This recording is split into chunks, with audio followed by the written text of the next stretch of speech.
Last 2 డేస్గా మన తెలంగాణ రాష్ట్రంలో media ఎట్లా పనిచేస్తుంది అనేటటువంటి విధానాన్ని మనం చూడొచ్చు. ఎల్లో మీడియాగా ఎట్లా టర్న్అవుట్ అయింది అనేటటువంటి అంశాన్ని కూడా మనం గ్రహించవచ్చు. ఒక మంత్రి కొడుకు అత్యాచారం చేసినట్టుగా ఎదుర్కొంటుంటే ఆరోపణలు, ఆయన మీద పోక్సో కేసు అనేది నమోదైతే ఈ వ్యవస్థ ఎట్లా చూస్తుంది? హనీ ట్రాప్గా చిత్రిస్తుందా? మీ అందరికీ బండి సంజయ్ కొడుకు బండి భగీరథ్ కేసు గురించి తెలిసే ఉంటుంది. ఒక 17 ఏళ్ల మైనర్ బాలిక మీద అత్యాచార యత్నం చేసిండు అని చెప్పేసి ఆయన మీద పోక్సో కేసు నమోదైతే మీడియానే 2 వర్గాలుగా చీలిపోయి, ముఖ్యంగా మెయిన్ స్ట్రీమ్ మీడియా ఏం చేస్తున్నది ఈరోజు? Honey trap అంటదా?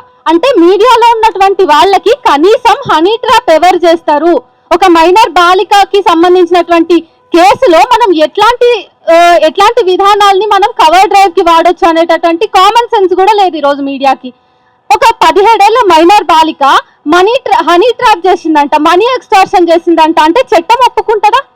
POCSO case ఒప్పుకుంటుందా?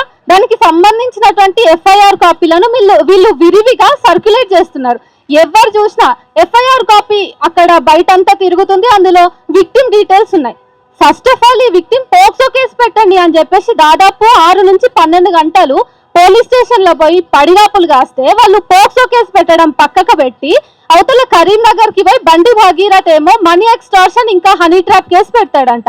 ఆ కేసు అయితే వెంటనే తీసేసుకుంటారు. ఎందుకు? మంత్రి కొడుకు కదా, అధికారం ఉంది, అర్ధబలం ఉంది, అంగబలం ఉంది, ఇంకా ఏం. కాబట్టి ఆయనకు అనుకూలంగా మనీ ఎక్స్టార్షన్ కేసు అనేది పెట్టేసిర్రు.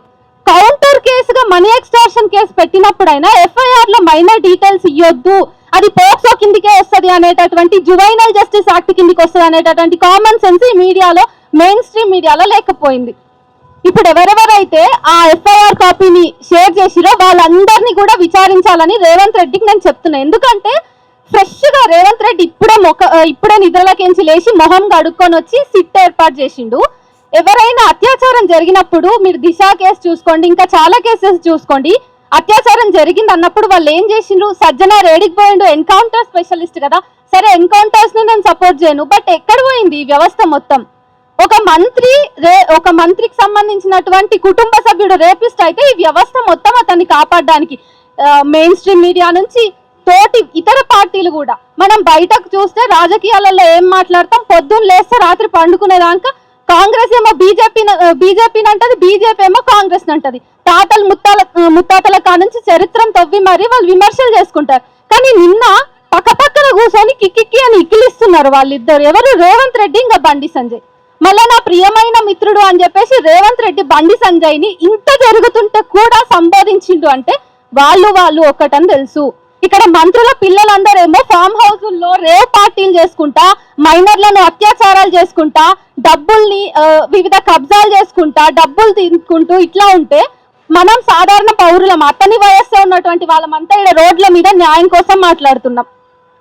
ఇంత దౌర్భాగ్య స్థితి ఎందుకు వచ్చింది? మీడియా ఇంత స్థితికి దిగజారటము, వ్యవస్థ మొత్తం ఈరోజు బండి సంజయ్ని కాపాడాలని, అతనికి రాజకీయంగా వెన్నుదన్నుగా నిలబడాలని ఎందుకు చూస్తుంది? మీడియా ఛానల్ అందరికీ చంపేస్తామని ఫోన్లు చేపిస్తున్నాడు బండి సంజయ్. మీడియా ఛానళ్లకు మీరు ఇట్లాంటిది ప్రచారం చేయండి, ఇది ఒక హనీ ట్రాప్ అని చెప్పండి, ఫేక్ ప్రాపగాండా అయ్యండి అని చెప్పి మెసేజ్లు సర్క్యులేట్ చేపిస్తున్నాడు. ఇదా బండి సంజయ్ చేయాల్సింది? అంటే తన కొడుకు మీదకి వచ్చేసరికి దేశం కోసం, ధర్మం కోసం పక్కకు పోతుంది, స్త్రీ దేవత అనే మాట పక్కకు పోతుంది, బేటీ బచావ్ బేటీ పఢావ్ పక్కకు పోతే అన్ని పక్కకు పోతాయి, వాళ్ళ కొడుకు ఒక్కడే కనిపిస్తాడు. ఇట్లా ఉంది భారతదేశంలో రాజకీయాలు మొత్తం కుమారిల్లిపోతున్నాయి అనడానికి ఇంతకంటే ఇంకొక పెద్ద సాక్ష్యం అవసరం లేదు. బండి సంజయ్ రాజీనామా చేయాలి, బండి సంజయ్ కొడుకు భగీరథ్ మీద అర్జెంట్ గా అరెస్ట్ చేయాలి. 24 hours దాటిపోయింది, ఇంకా అరెస్ట్ లేదు.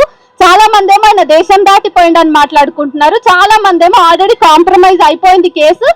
విక్టిమ్ తో కాదు, ఇక్కడ లోపటనే పోలీస్ అధికారులు కావచ్చు, కాంగ్రెస్ ప్రభుత్వం కావచ్చు, కాంప్రమైజ్ అయిపోయింది కాబట్టి ఏం చేయలేరు అంటున్నారు. వ్యవస్థల మీద ప్రజలకి కొంచెమైనా నమ్మకం ఉండాలన్నా, ఇది ప్రజాప్రభుత్వం అని నిరూపించాలన్నా రేవంత్ రెడ్డికి ఒక చివరి అవకాశం ఇది. ఆయనకి చిత్తశుద్ధి ఉంటే గనక చర్యలు తీసుకోవాలి, ఫాస్ట్ ట్రాక్ కోర్టు వేసి ఈ బాధితురాలికి న్యాయం చేయాలి. ఎవరైతే ఎఫ్ఐఆర్ కాపీస్ ని బయట సర్క్యులేట్ చేసి మైనర్ డీటెయిల్స్ ని బయట పెట్టిరో, కొంతమంది ఏఐలో కూడా జనరేట్ చేసిర్రు అమ్మాయి ఫొటోస్ ని, వాళ్ళందరినీ కూడా పోక్సో కేసులో ఇంక్లూడ్ చేయాలి.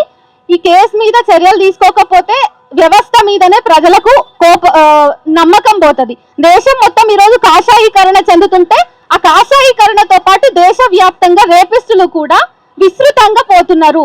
ఎక్కడ చూసినా రేపిస్టులు, ఎక్కడ బీజేపీ ఉందో అక్కడ రేపిస్టులు, ఎక్కడ బీజేపీ ఉందో అక్కడ రివర్స్ గా మహిళలందరూ కూడా ప్రమాదంలో పడుతున్నారు. మహిళలందరూ కూడా అసలు హక్కు లేకుండా పోతున్నారు.